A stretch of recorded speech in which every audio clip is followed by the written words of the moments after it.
Hello, good evening, Tanse, and welcome to APTN National News. I'm Daryl Stranger. We start tonight in Alberta, where 2 more people were found guilty Friday in an Edmonton courtroom in the death of 25-year-old Nature Duperon. Duperon was kidnapped, force-fed drugs, and left to die off an Alberta highway. APTN's Chris Stewart has more. On Friday, Buddy Underwood was found guilty of second-degree murder, forcible confinement, kidnapping, and robbery for his role in the death of Nature Duperon. Tyra Muskego was also found guilty of manslaughter, forcible confinement, and robbery. In April of 2019, Nature Duperon was kidnapped in Edmonton, beaten, handcuffed, and driven 3 hours west. She was force-fed and injected with fentanyl.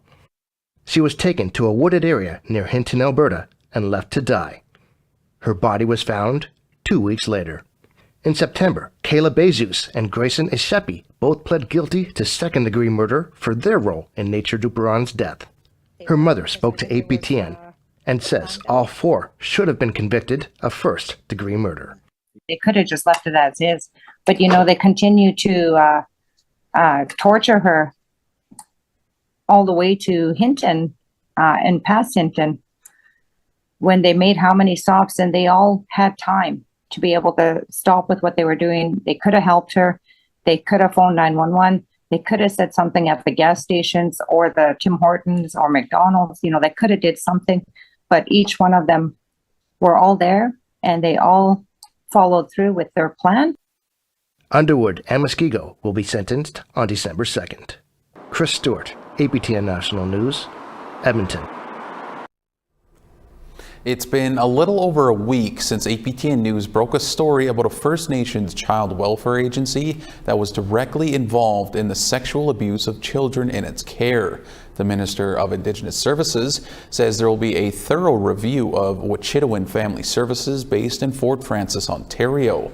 Now, new sex abuse allegations at the agency have emerged.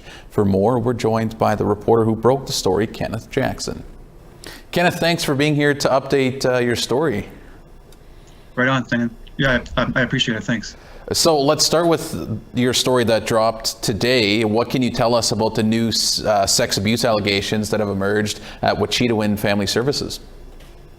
Well, we pulled some documents from the courthouse in Kenora. It took a little longer than I expected, but we have 8 lawsuits from former children in care at Wichitewin who allege they were sexually abused while in care. 7 within caregiver homes, that's with foster parents, and 1 by Wichitewin worker. And the kid, the man now is 33. He would have been 6 or 8 at the time. Said he alleges he was sexually abused by a worker for Wichitewin, and when he reported it to the supervisor, he was called a liar and sent to the United States, where Wichitewin usually sends kids to treatment centers and stuff like that. So that's what we've uncovered. We've uncovered it's quite a bit of lawsuits. 8 is a lot. I knew of one of them beforehand, so there's 7 new ones that we found out. And it basically comes down to they're alleging they weren't protected and they were abused. And in total, they're suing for like $21 million, but there's 8 different lawsuits under the same law firm, Pace Law, out of Kenora. Wow, and you're reporting details decades of abuse, and now the federal and provincial governments say they're going to investigate. What's been the fallout, since you started writing these stories? Well, I think it's important to note too that before I get into that is that we have 16 people who allege they were sexually abused between 1980 and 2010, actually quite higher than that, more recently as well. But there's 16 people out there who allege they were sexually abused. And I think that's finally caught the government's attention. I've been writing about Wichitewin for a couple of years now. I've been showing what they've been up to. The federal government said last week that they're going to launch a thorough investigation. Now, mind you, Wichitewin's under the Ontario government's mandate, our law. So the federal government really can only withhold transfer payments, child welfare transfer payments, to force a review. And that's what I'm hearing. I'm hearing that everything's on the table. There needs to be a complete external review of all investigations and policies with this agency. And both levels of governments are meeting with Wichitewin's board of directors this week at some point. And just on that note, with the meeting of the board between the province of Ontario and Indigenous Services Canada, what are you expecting to happen? I don't know. It's hard to say. I think my sources tell me that they expect a full review. They expect, and the people could be losing their jobs. There's people. You have to understand, this agency still employs people who are previously convicted of sex crimes. They've used them as elders. It's not for me to pass judgment on that. Those are the facts. And so there's people calling for the executive director to lose a job. There's people calling for the board of directors to be dissolved, to be taken over. All kinds of things behind the scenes are being said. You know, when the dust settles, we'll know. But I think that everyone agrees there needs to be a full external review, and I expect that will happen. And lastly here, Kenneth, what is the Child Welfare Agency saying about this reporting? Well, to me, nothing. They never have. They always argue confidentiality, privacy. But, you know, if we have a second here, before I posted the first story 2 Fridays ago, we sent a letter to Lori Rose, the executive director of Wichita, and we laid out every single fact in the story that was going to come out, like we always do. It's called a due diligence letter. You get people to kind of comment. And instead of commenting to us, they posted a note on their Facebook page. They really attacked me, attacked the APTN. It was full of, it had untruths. There was things there that weren't true. They called our allegations ancient, but at the same time said that they're still sort of, dealing with the impacts of residential school. Well, my argument is if you're dealing with the impacts of residential school, which I think everyone agrees with, what about the kids dealing with the abuse in the last 10, 15, 20 years in your agency? That's ancient, but the abuse in schools, isn't. What's the difference? So that letter got pulled down last week after one of the convicted child predators, Harry Kelly, loved it and said, in support. So once that happened, they pulled it down because I called that out and I said, what do you have to say about a convicted sex offender loving your on your post? Well, Kenneth, we'll have to leave it there, but we certainly appreciate your insight and, again, updating us with what's happening. And this is something you'll be following and we will also be following as well. So thanks for this. Thanks, Daryl. Have a good day. Things got heated in the House of Commons this afternoon over the issue of unreleased documents from a former residential school in Northern Ontario. Survivors of St. Anne's Residential School have been fighting the government in the courts for years for access to their documents. Last week, the Supreme Court of Canada announced it would not hear a motion to appeal the case. NDP MP Charlie Angus called on the Trudeau government to set up a mediation process to release the documents. And Crown Indigenous Relations Minister Mark Miller said the government is reviewing the matter. They were popping corks in the minister's office when the Supreme Court announced they would not reopen the St. Anne's residential school file. But this issue is not going away. The Justice Department suppressed 10,000 pages of police evidence of rape, abuse, and torture of children in that awful institution. Then they lied in the hearings and spent millions on lawyers all the way to the Supreme Court. There is no reconciliation in Canada without justice for St. Anne's. So will the minister stand up and tell us he will meet with the survivors and establish a credible mediation process? Look at me when I'm talking to you about these St. Anne's survivors. The Honourable Minister for Indigenous Services. Thank you, Mr. Speaker. This should not be about me or anyone else in the House of Commons at this point. There are a lot of survivors, particularly the survivors of St. Anne's, that are hurting at this date in light of the judgment of the Supreme Court. I have asked my department to re-examine 11 of the cases, particularly sensitive student cases. We'll be approaching the court monitor to re-examine those cases in particular. Thank you.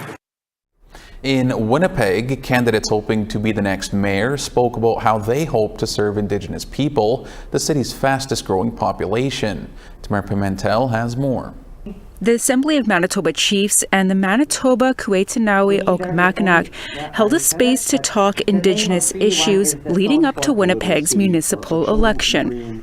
10 out of 11 candidates took part in the forum where they faced questions about truth and reconciliation and missing and murdered Indigenous women and girls. But the city's increased crime rate, homelessness, and addictions were at the forefront. And we need to work together, because these problems will not go away by themselves.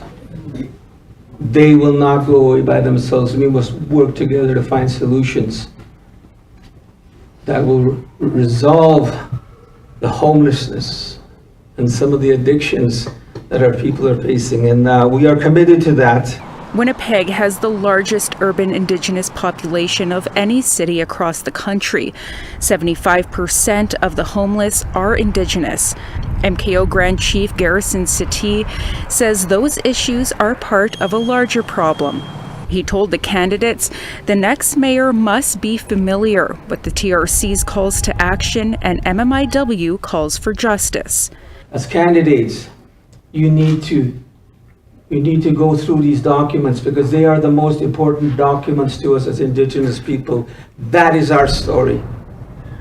Those are the situations we face.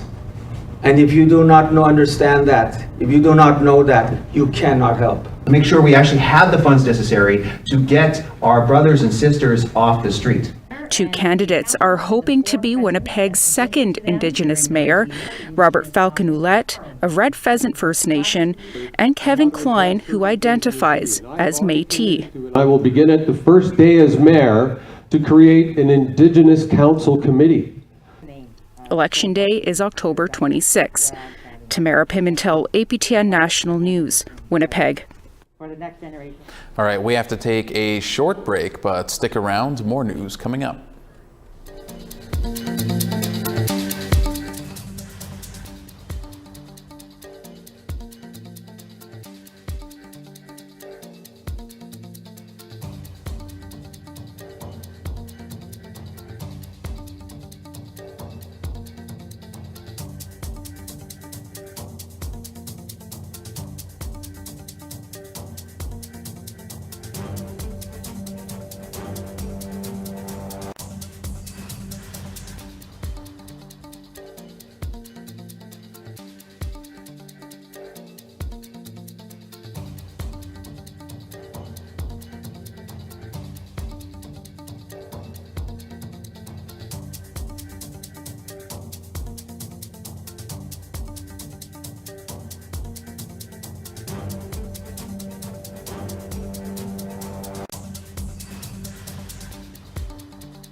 Welcome back. The ImagineNATIVE Film and Media Arts Festival was held in Toronto over the weekend.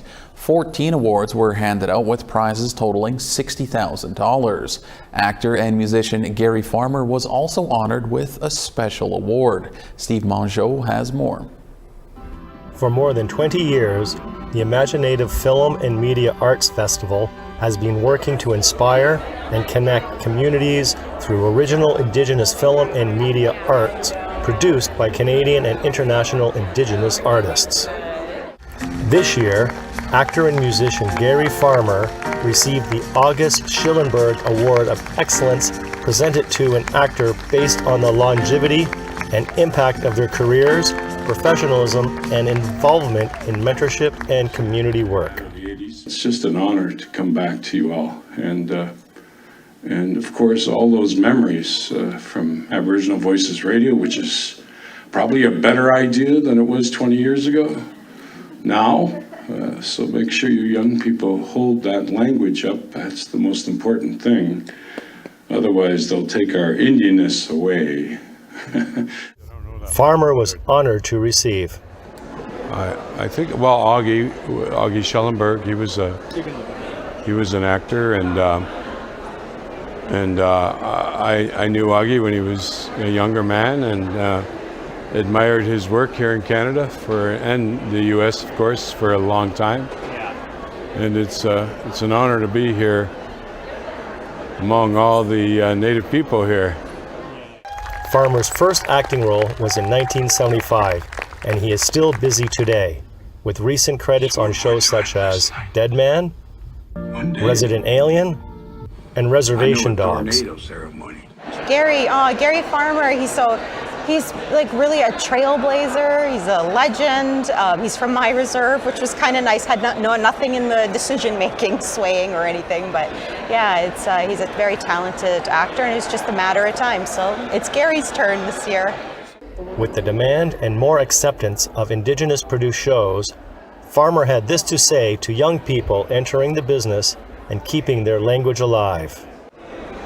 Oh, you know, the world's full of media now. It's a totally different environment than what I was born into, and you know, as long as we can maintain our culture and languages, I think we'll be okay. That should be the priority for any young person coming into the business.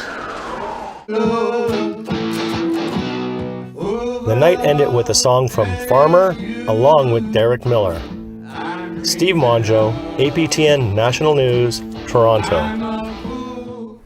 A new comedy show has hit the airwaves that's loosely based on the life of comedian Paul Rublauskis. Filmed in Manitoba, the series takes place in a fictional flying community of northern Manitoba. And to talk more about the show, Paul joins us now. Paul, thanks so much for joining us here in studio. And thank you so much for having me, man. It's great to be here.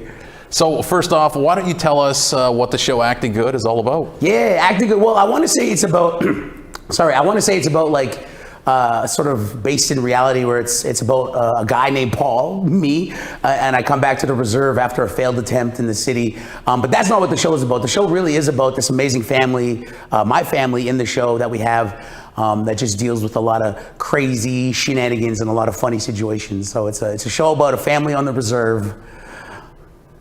And so how did this all sort of come about? Was having a TV show something you always envisioned happening, being a comedian, or just how did this come about? Yeah, I mean, I've always dreamt of having a TV show, even before I got into entertainment. Even as a kid, I'd be like, you know how cool it would be to have my own TV show? So, I mean, I think that's something I dreamt about, but never thought it would become a reality, because I know how hard it is to get your own television show, especially as a stand-up comedian. I know I want to follow that same Jerry Seinfeld route where you get into comedy and you get a show. And so I was just at a Winnipeg Comedy Festival, and I met one of the show creators, Pat Thornton, who I was a big fan of, and he was in television and he wrote for TV. And I was just telling him about my life and where I'm from Papa River. I'm telling him about the flying community, telling him about how crazy my cousins are. And the next day he came, he's like, that would be a good TV show. He's like, we should write something. And then, you know, eventually we added Eric Toth to the team, and then we added the amazing Amber Daniels to the team. And then about 5 years after that, we're sitting here now talking about this TV show that we have. So it's been a crazy journey for sure.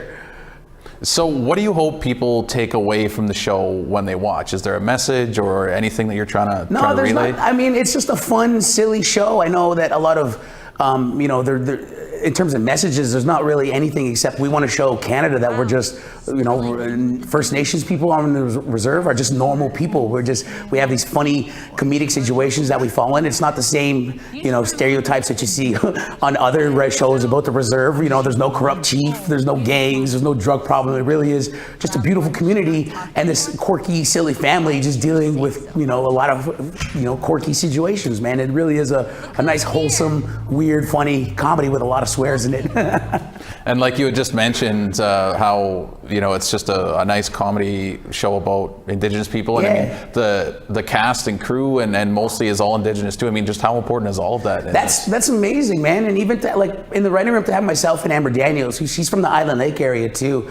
And then we added, you know, Tim Fontaine and Sonia Ballantyne, you know, First Nation writers, in it, which I really love because they were there backing up, you know, all the stories that I had put down to paper from my reserve, and I was there to back up all their stories that they put down, being like, yo, this is how we talk, this is, you know, how we act, and this is how we look. So it was very important. And then to have like Indigenous actors like Michael Grey Eyes, Darlene Nampos, and Amber Daniels directed too. So to have Indigenous directors lead the way was very important for all of us.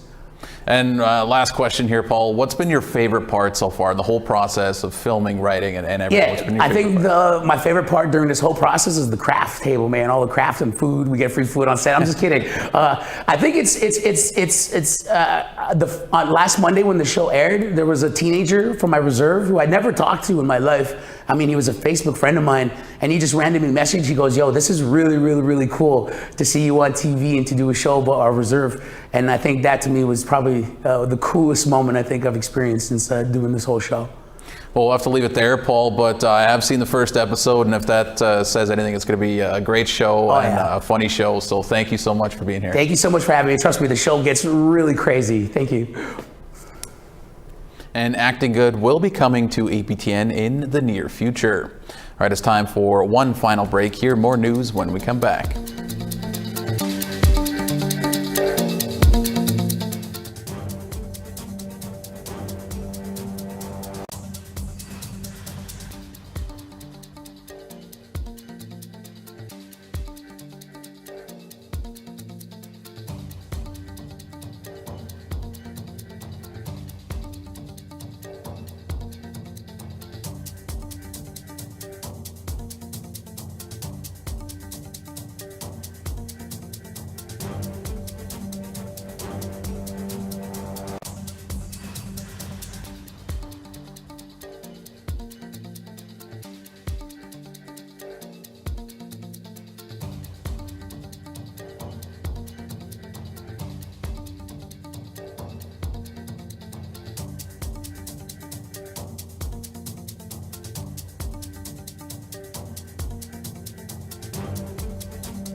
Welcome back. It's time now for our photo of the day. Louise Thompson sent in this great shot of Side Bay, British Columbia, and she tells us that's Brooks Peninsula off in the distance. Thanks for sharing that one, Louise. If you have a picture to share, email it to share@aptn.ca. Your photo might be our next photo of the day. All right, now let's take a look at tomorrow's weather forecast. Starting over on the East Coast, 17 and clear in Charlottetown and 17 in St. John's. 12 degrees in Happy Valley Goose Bay and 9 in Cartwright. 18 degrees in Quebec City and 23 in Montreal. 19 degrees in North Bay and 17 in Sault Ste. Marie. 18 degrees and some showers in Wawa and 13 in Big Trout Lake. 1 degree in Churchill and -1 in Thompson. 3 degrees in Barons River and 2 in Winnipeg. 2 degrees in Swift Current and 4 degrees in North Battleford. 1 degree in La Ronge and -3 in Stony Rapids. Making our way west to -1 in High Level and 0 in Peace River. 6 degrees in Edmonton and 7 in Lethbridge. 10 degrees and some showers in Campbell River and 7 in Bella Coola. 10 degrees in Sandspit and -2 in Fort Nelson. -9 in Dawson and 0 degrees in Whitehorse. -9 in Norman Wells and -5 in Fort Simpson. -6 in Colville Lake and -13 in Inuvik. -16 in Cambridge Bay and -9 in Baker Lake. -19 in Resolute and -3 in Iqaluit.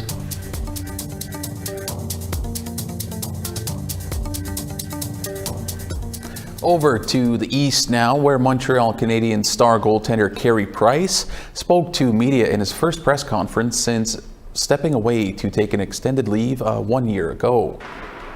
Price, who is a member of the Ogacho Nation out of Anaheim Lake, BC, is a former NHL MVP and is the winningest goalie in the history of the Canadiens franchise. On Monday, Price put to rest rumors of an imminent retirement, but could not say when or if he'd return to the ice this season. He says his priority is to heal and live pain-free day to day. APTN asked Price whether he's reflected on his legacy and influence during this time off. Here's some of what he had to say. I always keep that in the back of my mind for sure. I've always tried to be a positive role model for Indigenous youth, and as far as my legacy goes, I just I haven't really thought about it much, to be honest.